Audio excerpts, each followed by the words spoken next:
The air in Willow Creek was thick with the sweet fragrance of blooming lilacs. Emma leaned against the weathered railing of her porch, sipping coffee, watching the quiet morning stretch itself awake. She had moved back to her hometown after years in the city, craving the slower pace, the familiar streets, and maybe, though she wouldn't admit it aloud, the ghosts of her past. One ghost in particular. Her name was Claire.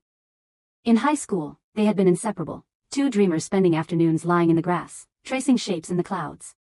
They never labeled what they felt, but every lingering glance, every brush of hands, had been a spark they didn't yet know how to hold. Then college pulled them in opposite directions, and life, as it often does, got in the way. Emma had not seen Claire in over a decade, until that morning, when she spotted her across the street, stepping out of the old bookstore, hair catching the light like gold spun into silk. Emma's heart tripped over itself. She almost didn't cross the street. But she did. Claire.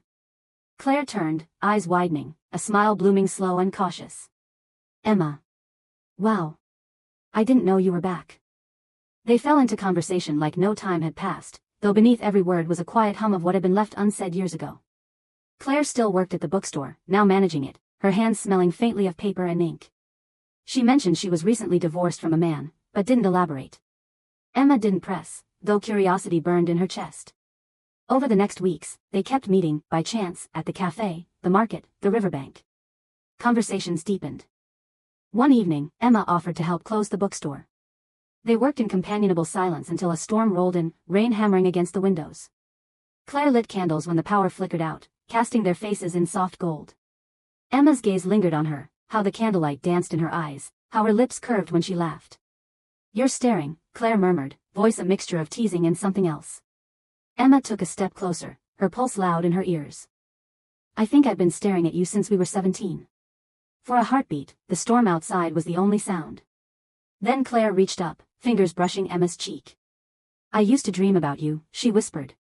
The kiss, when it came, was slow and tentative, like rediscovering a language they once spoke fluently. The scent of lilacs drifted in through the half-open door, mingling with the smell of rain. They didn't talk much that night, sitting close on the bookstore floor as the storm passed. But when Emma left, Claire pressed a note into her hand. It read, "I don't want to lose you again." From that day, they began weaving themselves back into each other's lives. Not every moment was easy, there were old wounds to acknowledge, fears to lay bare, but each touch, each laugh, each shared morning coffee was a quiet promise. This time, they would not let go. And one warm spring evening, standing under the blooming lilac tree in Claire's garden, Emma realized something. Love, when it finds its way back to you, carries the weight of every year it's been missing, and the beauty of every day you still have ahead.